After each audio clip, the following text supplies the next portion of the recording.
Salut tout le monde, bienvenue sur une nouvelle vidéo de ma Clio 2 RS phase 1 dont je vous présente aujourd'hui l'état général de la voiture et ce que j'ai envie de faire sur cette voiture.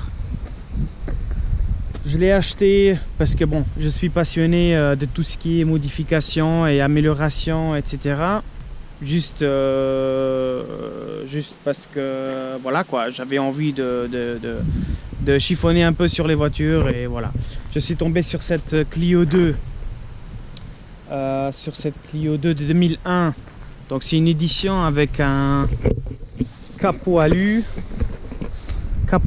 avec la shift light intérieure. Donc je pense que il y en a pas toutes qui ont le capot alu ni la shift light, donc je pense qu'elle est assez complète. Elle n'est pas en toute meilleure condition. Elle n'est pas en meilleure condition, mais voilà, c'est pour le budget que je l'ai pris, que je l'ai acheté, c'est très très bien pour moi. Tout de même, bon, j'aime bien bricoler sur les voitures, comme vous savez. Et voilà, ça me fait pas trop de mal. Mais en état général, ce qui était important pour moi, c'est que elle soit toute d'origine, à l'extérieur. L'extérieur, les pare-chocs, etc. Qu'elle n'ait pas trop de bosses. Tout ce genre là, comme ça. Les intérieurs, je peux vous montrer. Il y a tous les plastiques qui sont présents. Il n'y a rien qui est peint. Voilà. Toutes les moquettes. C'était très très essentiel pour moi. Et qu'on puisse partir sur une bonne base. Pommeau de vitesse, les sièges, voilà, le volant, même la radio. Voilà, j'ai eu un très très bon prix. Siège arrière, ciel de toit qui n'est pas chiffonné non plus. Voilà. Il y a un petit peu de rouille qui commence ici à l'intérieur, mais bon, rien de méchant. Mais il faut faire attention. Alors, qu'est-ce que je peux vous dire? Les petites choses qui me tracassent. Le plastique un peu collant chez Renault, hein, ça vous connaissez. C'est un soft touch, à ce qui paraît. J'ai entendu parler, c'est un soft touch après qu'ils ont mis quand la voiture était toute neuve. Et après, avec le temps, ça commence à se dégrader. Avec le soleil, etc., ça devient un peu collant. À ce qui paraît, il y a quelques solutions à enlever tout ça. Mais bon, c'est comme je vous ai dit, je viens d'acheter de la voiture. Et j'ai envie de faire un tas de choses sur la voiture parce que je vois qu'il y a un très très gros potentiel sur la petite bombinette. Donc, on est sur un bloc F4R. Je m'y connais pas du tout là-dessus parce que bon, je roulais avant, j'avais beaucoup de japonaises, etc. Donc c'est ma première française et faut que j'avoue j'aime vraiment bien la voiture et voilà, j'ai envie de faire un projet là-dessus, donc quelque chose que je puisse rouler qui reste homologué pour la route, pour que je puisse rouler les week-ends, etc., me balader un tout petit peu. Et également sur circuit, qu'elle souffre pas sur circuit, etc. Donc c'est le but de cette voiture. J'aimerais bien. Alors, quelles sont les prochaines étapes à faire sur la voiture? Non, on va commencer déjà par ce que j'ai déjà monté. Donc j'ai fait une petite, j'ai changé la plaquette arrière. J'ai mis des suspensions VMAX.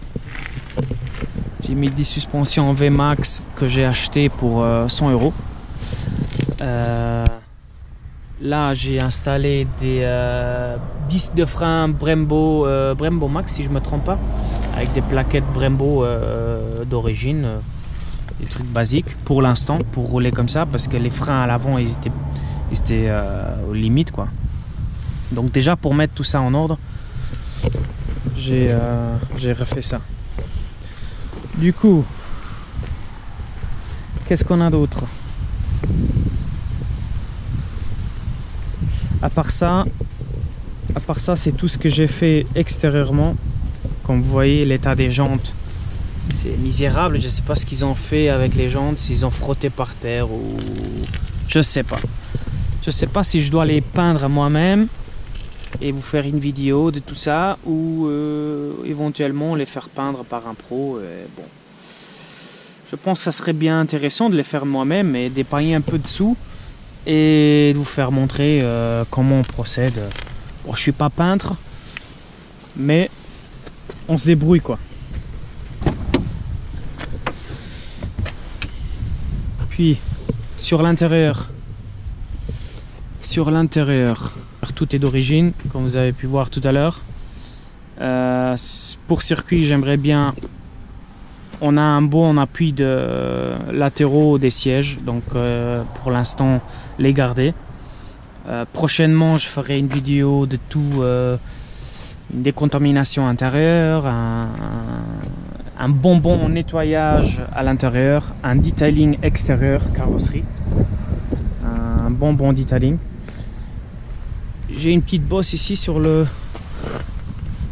l'haillon à l'arrière, il faut le débosseler. Essayons de le faire sans peinture. Le pare-choc à l'arrière,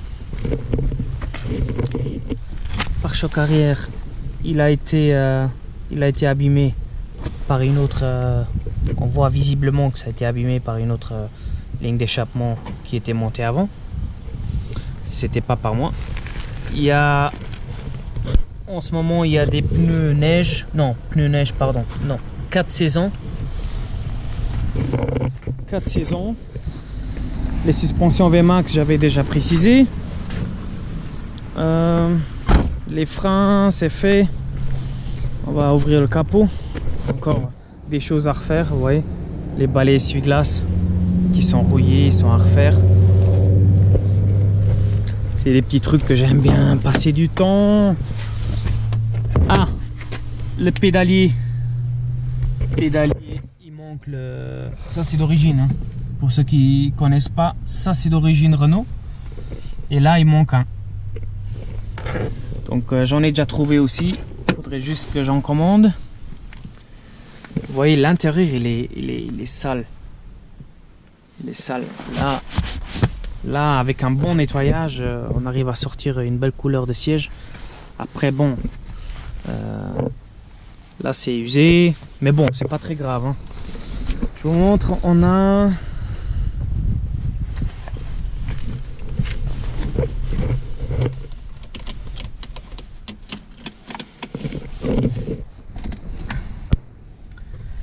la bête, elle a exactement 249 831 km. Donc bientôt 250 000 km pour la petite. Ce que j'adore, c'est les intérieurs portes comme ça en Alcantara, c'est parfait. La couleur, bon, au début c'était spécial un peu le tableau de bord, la couleur bleue, etc., le bleu français. Mais je me suis très vite habitué. Là, les petites choses comme ça, vous voyez, je sais pas, c'est peint, ça commence à éclater. Bon, c'est pas méchant, il n'y a rien qui est abîmé, rien qui est troué. C'est pour ça, vous comprenez pourquoi je suis tombé un peu amoureux de ça. Parce que la voiture, elle est... Ah voilà, le moteur, je voulais vous montrer. Je disais, la voiture, elle est incroyable. Dans les virages, en accélération, c'est abusé.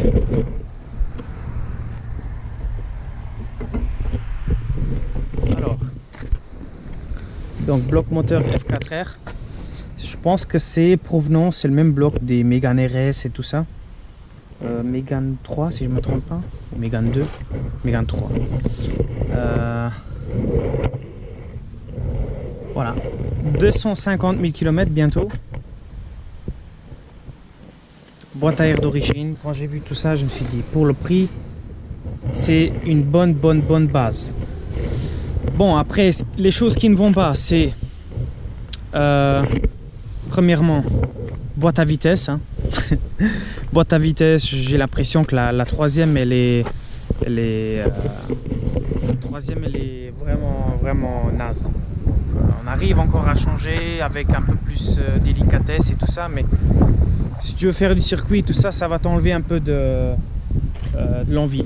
Donc c'est des choses à faire. Et j'avais pensé, bon là on est 31 octobre, jour férié. Je me suis pris bien le temps de préparer une ou deux vidéos. Et bientôt elle sera arrêtée au garage. Et voilà, je pourrai la mettre de côté parce que ça c'est boîte à vitesse à refaire. Je vais la refaire évidemment. J'aime bien les choses compliquées. Et ici sur la chaîne, ce qui ne va pas, vous remarquez, hein, je vais être très transparent avec vous. Ce qui ne va pas, on va essayer de résoudre les problèmes, et les choses qui vont bien, bah elles vont bien quoi, évidemment. Mais j'ai perdu le fil là maintenant. Où c'est que j'étais? Ah voilà. Je vais arrêter la voiture, c'est ça. Je vais arrêter la voiture pour l'hiver, donc on va se prendre bien le temps de démonter la boîte, éventuellement de sortir le moteur, parce que comme vous avez pu voir sur la vidéo de l'échappement, comme je vous ai dit, elle faisait un bruit de poulie de déphasage. J'ai déjà entendu parler. Je ne suis pas trop connaisseur de ces voitures, comme je vous ai dit. J'étais plutôt les japonaises. Donc, mais bon, on va faire la distrie, on va voir ce qui est cassé, ce qui a changé, on va changer tout ça. On va sortir éventuellement le moteur pour mieux travailler dessus. Donner un coup de propre ici sur la baie moteur. Je suis un peu maniaque là-dessus. Et boîte à vitesse, j'ai aussi une légère fuite au niveau du sélecteur. Je crois que c'est aussi connu. Le joint SPI côté entre boîte à vitesse et bloc moteur, donc joint SPI Vilebrequin, est à changer également. J'ai déjà refait le joint de carter. Celui-là je l'ai déjà refait parce qu'il fuyait à mort, il était sec. Ensuite voilà, en gros on va démonter tout ça. Je vais vous faire des vidéos dédiées aux boîtes à vitesse et tout ça. Il faudrait changer les synchros parce qu'ils craquent en troisième. Donc voilà, en gros c'est ça. Les prochains chantiers à venir, c'est sortir moteur, boîte à vitesse, refaire le tout pour qu'on soit prêt pour l'année prochaine pour faire quelques sorties de circuit. J'attends avec impatience. Le pare-choc avant, il est à refaire, vous voyez, il est à repeindre. Là il y a de la peinture qui s'arrache un peu partout. Voilà, là c'est à refaire. Ce que je comprends pas trop, c'est les entrées d'air ici. Là, les entrées d'air, non, pardon, les jeux comme ça, les ouvertures. Dites-moi si vous avez le même problème ou pas. Je sais pas si elle a été accidentée, mais je pense pas. J'en ai déjà vu sur le forum quelqu'un de vous qui disait qu'ils avaient le même problème. Des deux côtés, évidemment. Je sais pas, quand on regarde comme ça d'ici, ça va, mais comme ça du haut, c'est un peu plus délicat. Bah voilà, j'avais vu aussi des écopes pour les entrées d'air, pour refroidisseur de frein. Je crois que je vais les mettre aussi, donc avec une gaine, etc., qui mène jusqu'au freinage pour refroidir. Niveau d'admission, j'aimerais bien mettre, oula ça chauffe quand même, j'aimerais bien mettre peut-être certainement un filtre sportif dans la boîte, peut-être changer un peu le coude ici, voir ce qui est un peu plus, améliorer un peu le flux d'air. C'est déjà une boîte d'origine où l'air de devant il est pris par ici, derrière, il y a genre deux cônes comme ça derrière le pare-choc qui est mené à la boîte à air fermée d'origine. Ok, donc c'est déjà une très bonne boîte à air. Si l'on bloque, on est tout sur d'origine. Donc après, avant sortie circuit et tout ça, faudrait faire aussi quand on fera la distrie, on changera les bougies d'allumage. On verra un peu le général déjà qu'on touche au moteur après une fois qu'il est sorti. Mais ça, je vous montrerai au détail, bien sûr. Et voilà, en gros, vous savez déjà la base comme je l'ai acheté, ce qui a été fait dessus et ce qui vous attendra prochainement. N'hésitez pas à vous abonner, ça me ferait très très plaisir de partager les moments avec vous. Voilà, je trouve ça très très chouette qu'on puisse partager les moments, les savoir-faire des fois, ou des petites choses qui pourraient vous aider éventuellement entre nous tous. Donc laissez un like, dites-moi si vous avez d'autres questions, et voilà, à bientôt les amis.